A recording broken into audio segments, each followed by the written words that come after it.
Now, Pavarotti was a good friend. Hello, welcome to The Revealing. I'm your host, Pavarotti, here to discuss the Idaho 4 case.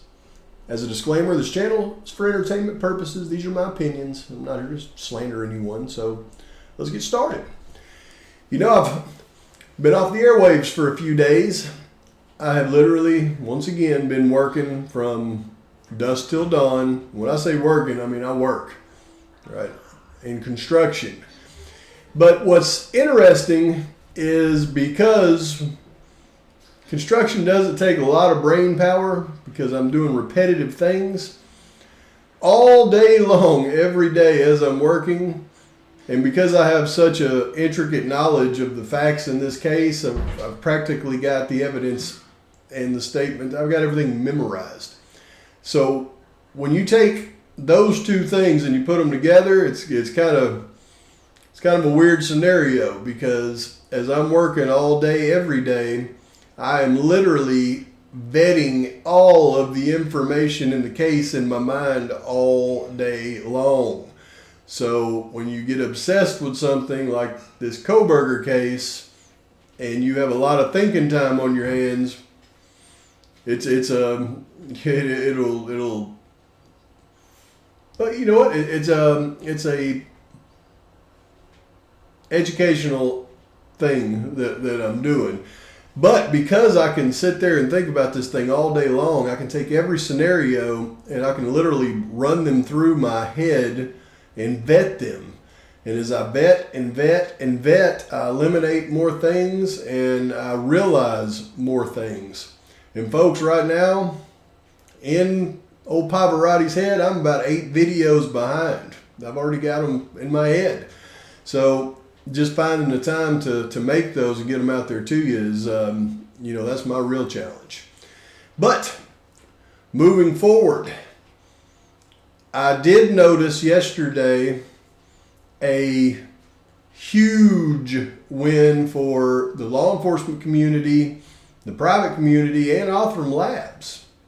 But in relishing in their huge victory, because I believe it is a huge one, of course I noticed some things. Everything relates to the Kohberger case. And the things that I noticed pretty much proves that there's no way that they could have completed that IGG before they arrested Bryan Kohberger. But first, let's talk about this huge win that they had. Now, a lot of you probably won't remember this because it happened 30 years ago. Those of you that have been around for a long time probably does. In a little town in Arkansas, there was a little girl that was kidnapped. Her name was Morgan Nick, and it was a terrible story. She was kidnapped at a ballpark. And they have been looking for Morgan Nick now for more than 30 years. And they had some suspects in the beginning, but they couldn't get anywhere with them. So here in the last couple of days, they came out with an announcement that they have likely found the piece of garbage that took Morgan Nick. And it was one of their original suspects. But the way that they were able to find them was with the use of Othram Labs. Now, I'd like for you to listen to this press conference, because this is big in that case, and I mean that's a big deal for people. And as we listen to this, though, I'm going to point out some facts about Othram Labs that relates to this Kohberger case that is going to be undeniable. But take a listen at this press conference. We've called you here today to report a significant development in the investigation of the 1995 kidnapping of Morgan Nick.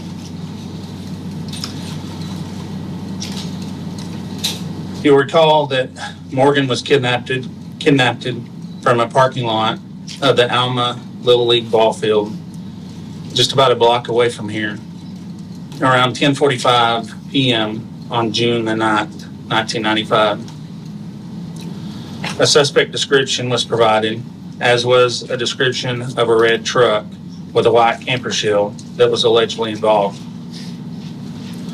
Since then, We, along with allied, local, state, and federal law enforcement officials, have spent thousands of hours working more than 10,000 leads in this case. One of the early persons of interest in this case was Billy Jack Links. Links was arrested for sexual solicitation of a child on August 29, 1995 in Van Buren, Arkansas. On that occasion, Links tried to lure an 11-year-old girl into his red pickup truck. This was roughly 12 weeks after Morgan's disappearance. Police questioned Links on August 31st, 1995. He denied any knowledge of Morgan's abduction and at that time appeared to be truthful. Investigators at that time moved on. In July 2019, then Alma Police Department Lieutenant Brett Hartley decided to go back to the beginning of this case to review the case from the beginning. During that process, Lieutenant Hartley spoke with an individual who provided information inspiring him to revisit the possibility that Billy Jack Links might be Morgan's abductor. Investigators worked to locate the truck Links owned in 1995, and we were able to contact the current owner of that truck. We determined that the owner had no knowledge of Links. He gave permission for us to examine the truck for evidence at that time. To that end, investigators arranged for the FBI evidence response team to examine the truck, and they did so on July the 28th, 2020. Among the collection methods the team used was that of vacuuming various locations within the vehicle. In doing so, they produced several vacuum canisters containing various forms of matter, including hair from the vehicle. Upon completion of the collection process, the FBI retained custody of the evidence. In July 2023, Detective Sean Taylor with the Alma Police Department learned of advanced analysis processes that's available at Othram Laboratory, which is based in Texas. Detective Taylor conferred with a representative of the lab and learned, among other things, they had been successful in developing DNA profiles from hair with or without roots. On September 11, 2023, Detective Taylor conferred with an FBI agent to discuss the possibility of sending this trace evidence to Othram Labs. On September 27, 2023, Detective Taylor received a package containing this evidence from the FBI, which was originally from the red truck. On December 1st, 2023, Detective Taylor sent this evidence to Othram Laboratory for testing. It's at that time that I wish to express my sincere thanks to the Arkansas State Police for providing the funding that was necessary to perform this analysis. On September 27, 2024, Othram Laboratory sent a report to Detective Taylor stating in essence that they determined that the hair contained in the evidence that was submitted for analysis was that of Colleen Nick, one of her siblings or one of her children. We spent the next few days doing follow-up interviews with members of the Nick family, which revealed that none of them knew Billy Jack Links and that none of them had been in a truck that was similar to this one. The bottom line in this is that the physical evidence collected from the truck that Links owned when Morgan was abducted strongly indicates that Morgan had been in this truck.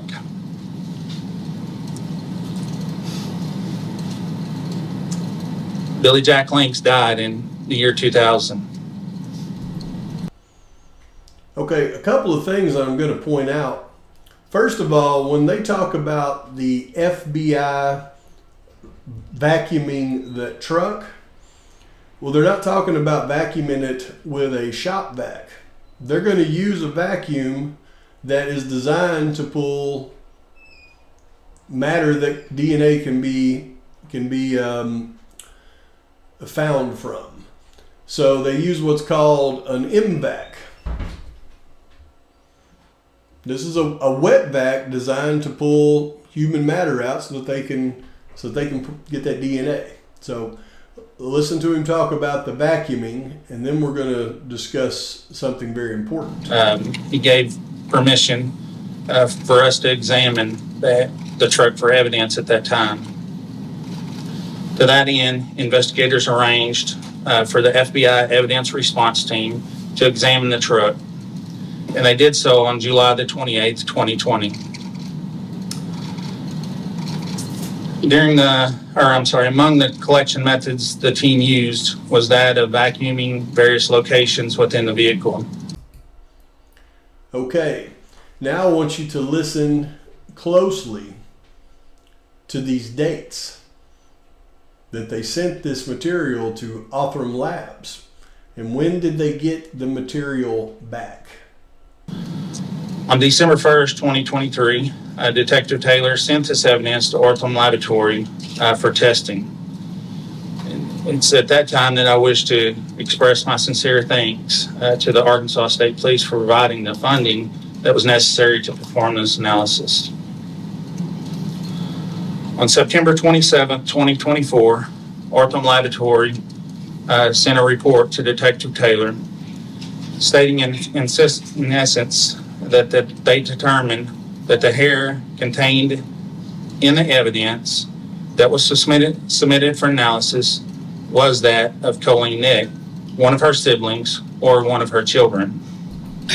So folks, it took Othram Labs, once they received the matter in the case, a year. It took them a year to generate that profile and compare it to the mother of Morgan Nick.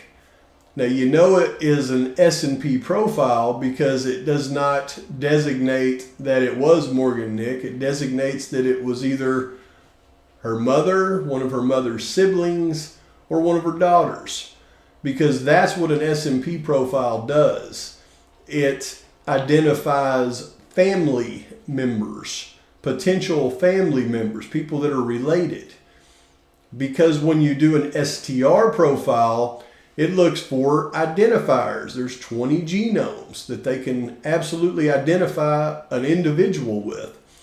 But the STR profiles, when you look at degraded samples, it does not pick up the long strands. That's why they have to do the S&P. S&P will pick up identifiers that does not identify a specific individual. It identifies people that are relatives. So that can be a brother, a sister, daughter, uncle, aunt, cousins, second cousin, third cousins. I mean, anybody that has ever been in that family tree. And that's why they cannot identify an individual with an SNP profile. They can only identify people that are related. And in a future video, I'm going to really go through this DNA because I've studied this DNA now for 6 months. I know more about DNA now than I ever wanted to even know about. But I'll talk about that 5.067 octrillion times match, and I'll show you in the court docs what that real statistic is, because the defense's experts went through and attacked that 5.067 octillion match and proved that it was likely 1,000 to 1 match. Yeah. But that's a future episode. Again, I've got 8 episodes in my head right now, and I don't feel like that one merits the, that's probably number 8, because I have some real stuff to talk to you about. But in the meantime, please like and subscribe to the channel. Post your comments, your thoughts, criticisms. Until next time, Pavarotti's out.